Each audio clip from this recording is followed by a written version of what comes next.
E no meio da noite, os piratas invadem a embarcação para roubar o tesouro do rei.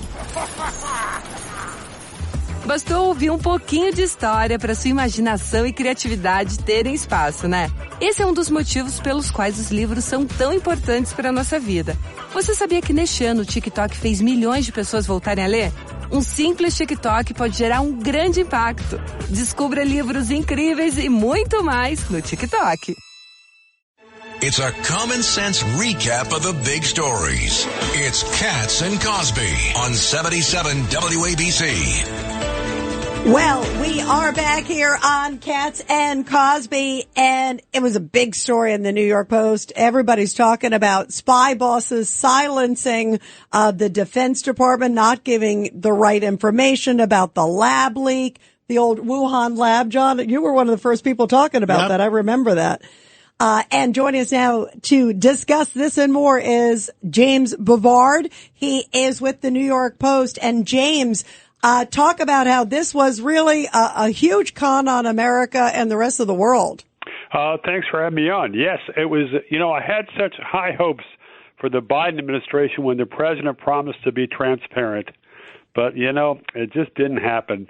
The story yesterday exposed huge cover-ups that's gone on. There were a lot of federal experts in the FBI and in the Pentagon who recognized that this COVID pandemic came from a lab in Wuhan that was being funded by the U.S. government, by NIH, in violation of U.S. guidelines. And so, but there was a concerted effort to whitewash the Chinese Communist government and to whitewash NIH and the policymakers there who helped spawn this deadly pandemic that killed over 1 million Americans. So why were they whitewashing it? Explain why. Why was there such like a concerted effort not to tell the people the truth? There were several different motives. Very quickly after the pandemic hit here, there was a bunch of scientists put out this statement saying there was a conspiracy theory to even suggest that the virus had leaked out of the lab, even though that lab was doing the same kind of experiments that were trying to move a virus from one species to another, which is apparently what happened and what leaked out, either intentionally or accidentally. So, and there was a huge push to put a halo over scientists. Fauci was very blunt in saying that people could not criticize him because that was like criticizing science, and if people do that, then we've got a new dark age. So there were so many different levels of BS. It's like peeling an onion here, but there were so many bad motivations. And what happened was early on, you had NIH bigwigs trying to cover up their role in financing that research that led to the COVID-19 virus. So, but you know what? It's almost like, I guess they think like the American public's stupid, because I don't believe in coincidences. And I remember, John, like early on, we were talking about the lab, the fact there's that lab right down the, talking about it right all down along. It. From the right. very beginning.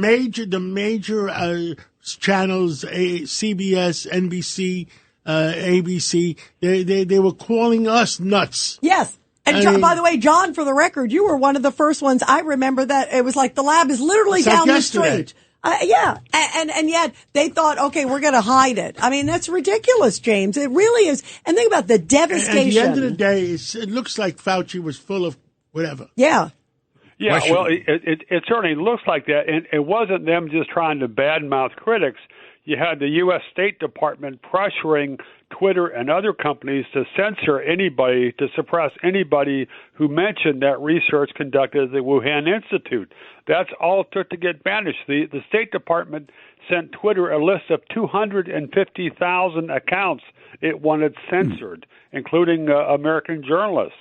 People were not allowed to say the truth.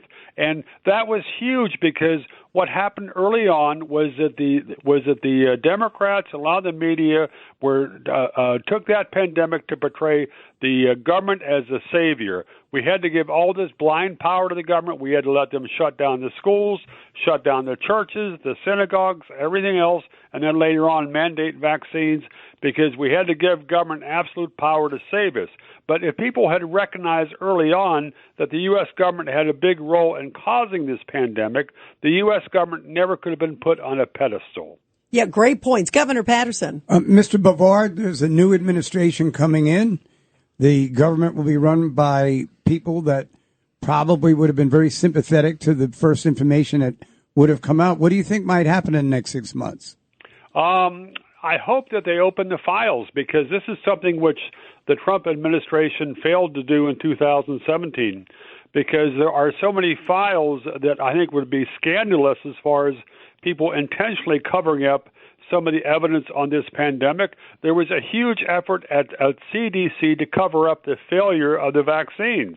I mean, if you flip back to the summer of 2021, you had Joe Biden promising people that if they got vaccinated, they would not get COVID. The CDC knew that was false at the time, but Biden was out there saying it. And then after that, Biden mandated the vaccine for 100 million adults. Happily, the Supreme Court struck down most of that. But there were so many lies at the heart of the COVID policy. And we need to open the files. We need to find out the other bad things and cons that federal agents and politicians did. Yeah, absolutely. Well, they're going to be very busy in the Trump administration doing all that. James Bovard, thank you very, very much. It's really great to have you here, and really great work. Keep us posted on other stuff. Really interesting stuff. That's a mind blower. It's like, wow. Thanks so much for having me on. Great to have you here. Thank you very much. Wow, very interesting stuff, guys. I can't wait to see what's in those files. Will be interesting. Yeah, Dr. Fauci's going to be, I'm moving to Mexico. Senator Paul's on his case. Yeah, exactly. Boy, is he ever, guys. That's going to be interesting.